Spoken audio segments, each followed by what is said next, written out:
Guys, untuk korang yang tunggu Daiwa Saltiga 300 HL untuk restock guys, hari ni aku dah restock dah guys. Kepada korang yang tengah cari setup jigging Daiwa Saltiga 300, ni guys, korang tengok dekat sini. Tahun 2025 kita dah masuk dah guys, tapi tak banyak stok guys. Kalau korang berminat, korang DM cepat-cepat guys. So guys, kalau korang beli dekat Orchid Tackle Daiwa Saltiga ni guys, kita jual set guys. Kita akan bagi korang mesin, rod dan juga tali Yamato 30 LB sebanyak 300 meter. Untuk rod pula guys, rod yang kita bagi ni rod Yamato Dark Poison. Korang boleh tengok design dia memang lawa, memang klasi, model memang ada. Cantik guys. Siap datang dengan kok kayu. Real seat pun Fuji, bukan Fuji biasa guys. Sebab tu rod ni pun ringan, sedap. Setup ni aku boleh cakap dengan korang antara best seller set dekat kedai kita orang guys. Jadi 300 HL ni demand dia memang sangat-sangat tinggi. Sebab tu aku cakap kalau korang nak, korang kena DM cepat-cepat. Jadi dalam set ni dapat mesin, rod dan tali. Tapi harga aku tak boleh nak reveal kat sini. Harga kalau korang nak tahu, korang DM kita orang guys. Jadi untuk rod guys, rod yang korang dapat ni rod Yamato Dark Poison.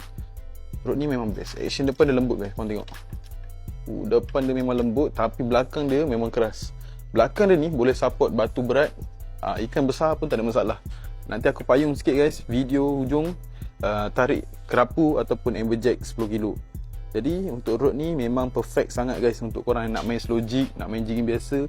Lebih kurang jig korang dalam 80 gram hingga 300 gram, korang boleh pakai setup ni guys.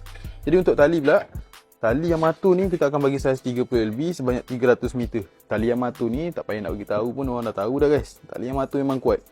Memang baik. Tali yang lembut, kuat, memang power. So untuk 30 LB ni diameter 0.23 boleh masuk sebanyak 300 meter. Dan tak lupa kalau korang beli rod Yamato Dark Poison ni, korang boleh join kontes kita sebab kita tengah ada buat kontes dan korang boleh berpeluang menang Daiwa Seaboard G300 JL yang bernilai RM3,200. Jadi kalau korang nak menang ni ataupun nak aktifkan warranty, korang kena ada rod Yamato Dark Poison. Record action rod Yamato Dark Poison korang dah hantar dekat kita orang. Nak hantar dekat mana? Kalau korang beli, korang akan dapat sekali dengan kad ni. Dekat kad ni ada tulis nombor dekat situ guys. Korang boleh contact. Jadi guys, kalau korang berminat nak beli set combo Daiwa Saltiga 300 HL terbaru tahun 2025 ni, korang boleh screenshot whiteboard ni, DM kita sekarang ataupun terus datang kedai kita dekat Orchid Tackle Kelang. Macam biasa, berminat korang DM je.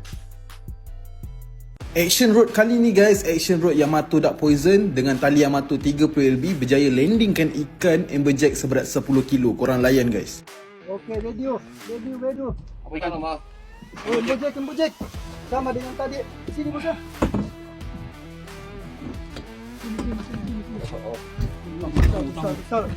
Besar. Woi, lihai. Lepas. Oi. Bos, macam mana bos? Oh, Yamato. Oi. Buka.